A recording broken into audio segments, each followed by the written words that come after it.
One of my favorite questions I get asked is, how did you come to name your business Agora Coaching and Training Solutions? What does Agora even mean? I don't think this story ever gets old.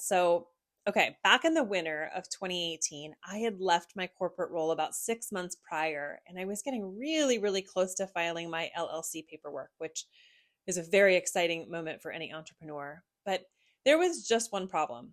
I had no business name. None. I had a journal full of ideas, maybe 50 or so. But not a single name felt right. And every time I thought I'd found the one, I'd wake up the next morning convinced for a whole host of reasons that it absolutely was not the right one. So around that time, one of my dearest friends had been spending countless hours helping me think through what this next chapter of my entrepreneur life wanted to become. And one afternoon, we were sitting on the living room floor of my house. I'll never forget it. The sun was pouring in through the window on the bright orange walls. My dog was peacefully snoring beside us. We had 10 sheets of flip chart paper. I'm not kidding, maybe more, spread across the floor. And at some point, she asked me a question that changed everything for me. She said, Valine, what is the spirit of this business? Not the name, not the services, not the business model, but what's the essence of it? And I remember closing my eyes and describing really what I wanted people to feel when they experience this work. I said, it feels like a place, a gathering place for deep connection where people can be seen and known and loved. It's where they don't have to have everything all figured out, where a place where people could bring their full humanity, their accomplishments, questions, uncertainty, hopes, dreams, anxieties, worries, all of it. And they could just be welcomed as they were. And as I talked, something inside me started to settle. Like I knew I was getting close because this was it.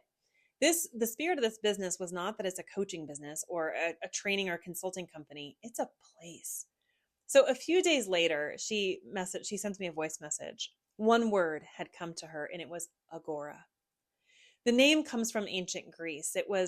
The Agora was the central gathering place in town where people came to do business and exchange ideas and connect and build relationships. Basically, it was a marketplace where people could, participate in community life, where they could be seen and known. And the moment I heard her say it, I knew it. I just knew it and not because I wanted to recreate the ancient Agora, but because I wanted to create something I felt was missing from it, a place where people felt safe enough to be authentic and curious, vulnerable, and fully human. So nearly 9 years later, that vision still feels so true to me. Agora was never just meant to be a coaching and training company. It was meant to be a gathering place where people could reconnect with themselves and with one another, where masks come off and where people remember who they truly are at the core.